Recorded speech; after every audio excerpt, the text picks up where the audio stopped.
बिस्मिल्लाहिर्रहमानिर्रहीम। अस्सलामु अलैकुम नाज़रीन कराम, इस वीडियो में हम फाइनेंशियल एक्शन टास्क फोर्स यानी FATF की हालिया रिपोर्ट के हवाले से बात करेंगे।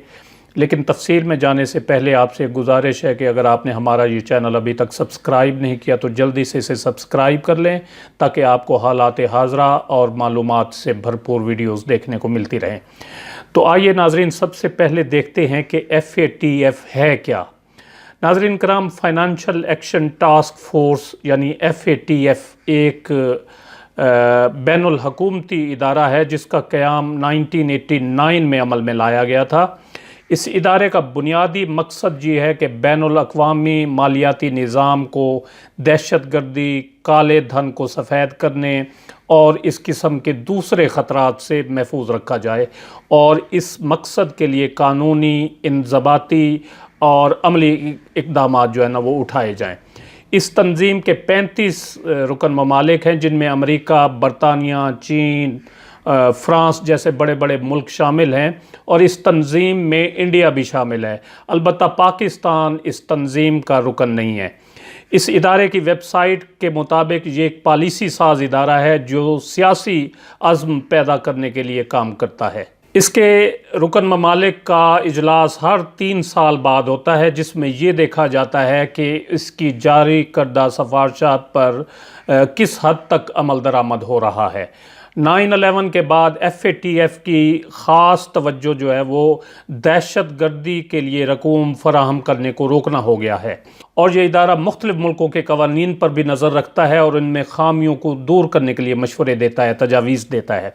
सन 2000 के बाद FATF वक्तन फ़वक्तन एक फ़हरिस्त जारी करती है जिसमें उन मुल्कों के नाम शामिल किए जाते हैं जो उसके ख़्याल में काले धन को सफ़ेद करने और दहशत गर्दी की माली पुश्त पनाही से रोकने की सिफारिशात पर अमल नहीं करते।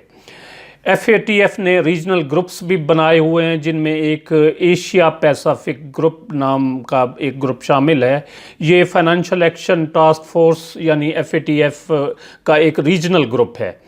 FATF में अपनी तजावीज़ पर अमल दरामद के हवाले से जायज़ा लेने के लिए रीजनल ग्रुप्स बनाए जाते हैं। इस ग्रुप के रुकन जो हैं, मेंबरान जो हैं, वो रियासतों में जाते हैं, मुल्कों में जाते हैं और उनके कवानीन और अमल दरामद के खद्दो खाल को देखकर उनका तफसीली जायज़ा लेते हैं और एक रिपोर्ट तैयार की जाती है जिसमें उस मुल्क की रैंकिंग के साथ साथ ये भी बताया जाता है कि कहाँ क्या कमी है और मज़ीद करने की क्या ज़रूरत है।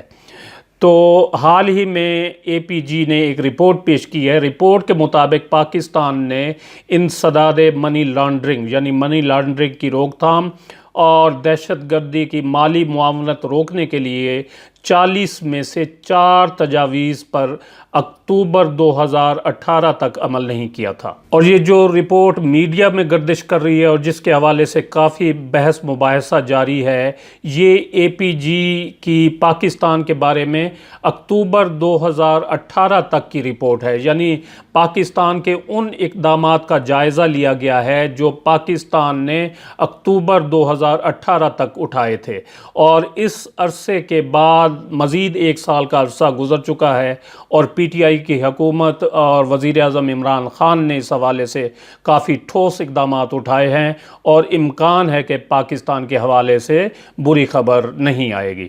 अक्टूबर 2018 तक के इक़दामात के बारे में APG की रिपोर्ट में कहा गया है कि 4 तजावीज़ पर अमल दरामद नहीं किया गया।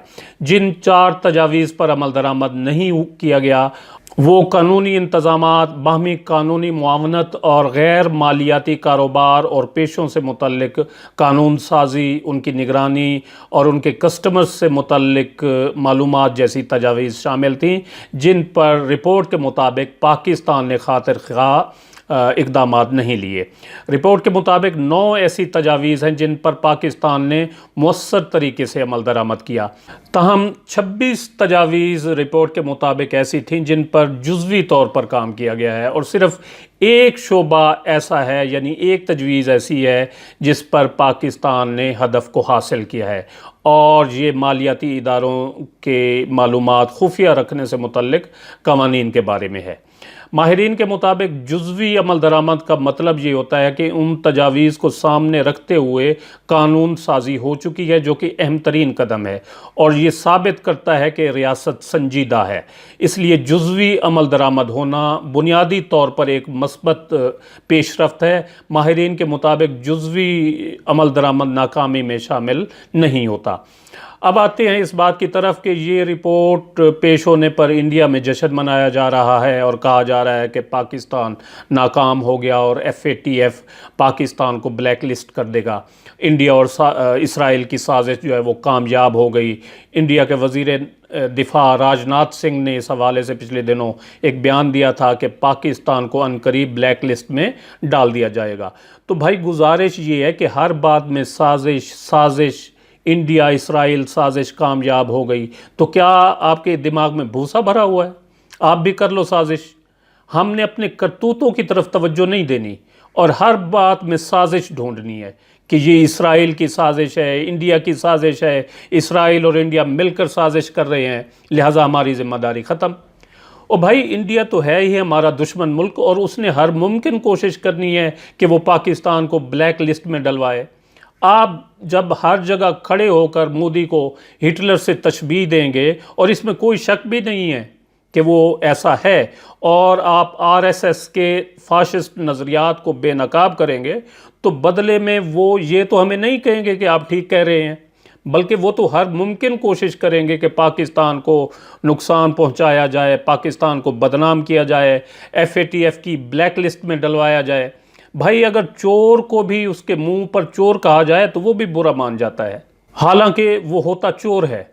باتیں کرنے کو تو بہت ہیں، لیکن میں اس ویڈیو کے ذریعے اپنے ہم وطن پاکستانیوں کی خدمت میں یہ اپیل کروں گا کہ خدا را پاکستان کو مضبوط کریں معاشی لحاظ سے۔ اگر ہماری معیشت مضبوط ہوگی تو پوری دنیا کی توجہ ہماری طرف ہوگی، لہٰذا ضرورت اس امر کی ہے کہ ہم معاشی لحاظ سے اپنے آپ کو مضبوط بنائیں۔ تاجر حضرات اور دکاندار 2 نمبری چھوڑ دیں، صحیح چیز مارکیٹ میں لائیں۔ نہایت افسوس سے کہنا پڑتا ہے کہ جب آپ بڑی بڑی منڈیوں میں جائیں، بڑی بڑی مارکیٹس میں جائیں، تو تاجر پوچھتے ہیں کہ فلاں چیز آپ کو 1 نمبر چاہیے یا 2 نمبر۔ بہرحال چھوڑیں ان باتوں کو، آپ بھی بہت کچھ جانتے ہیں اور میں بھی جانتا ہوں کہ کیا ہو رہا ہے ہمارے معاشرے میں۔ صحیح لوگ اس وقت بہت کم ہیں اور 2 نمبری بہت زیادہ ہے۔ اس کے علاوہ جھوٹ، منافقت، بے ایمانی ہماری رگوں میں جو ہے وہ رچ بس چکی ہے، لہٰذا ضرورت اس امر کی ہے کہ ہم اپنے آپ کو بدلیں، اپنے مفاد کی بجائے پاکستان کا سوچیں، اور پاکستان ہے تو ہم سب ہیں، اور اگر پاکستان کو خدا نخواستہ کچھ ہو گیا تو پھر چودھری، ملک، خان، وڈیرے اور یہ بڑی بڑی بلڈنگیں، پلازے، مال، دولت کسی کام کی نہیں ہوگی۔ اللہ تبارک و تعالیٰ کا ارشاد ہے کہ جو مصیبت تمہیں پہنچتی ہے وہ تمہارے اپنے ہاتھوں کی کمائی ہوتی ہے۔ FATF کی خدا نخواستہ اگر پاکستان پر پابندیاں لگتی ہیں تو انڈیا اور اسرائیل کی سازش سے زیادہ اس میں ہمارا اپنا قصور ہوگا۔ اللہ پاک سے دعا ہے کہ اللہ پاک ہم پر اور ہمارے پیارے وطن پاکستان پر اپنا فضل اور کرم فرمائے اور ہمیں ہر میدان میں صراط مستقیم پر چلنے کی توفیق عطا فرمائے، آمین۔ آپ کا اس بارے میں کیا خیال ہے؟ اپنی رائے کا اظہار کمنٹ سیکشن میں ضرور کریں۔ ویڈیو اچھی لگے تو اسے لائک اور شیئر ضرور کر دیں۔ اپنا قیمتی وقت دینے کا بہت بہت شکریہ۔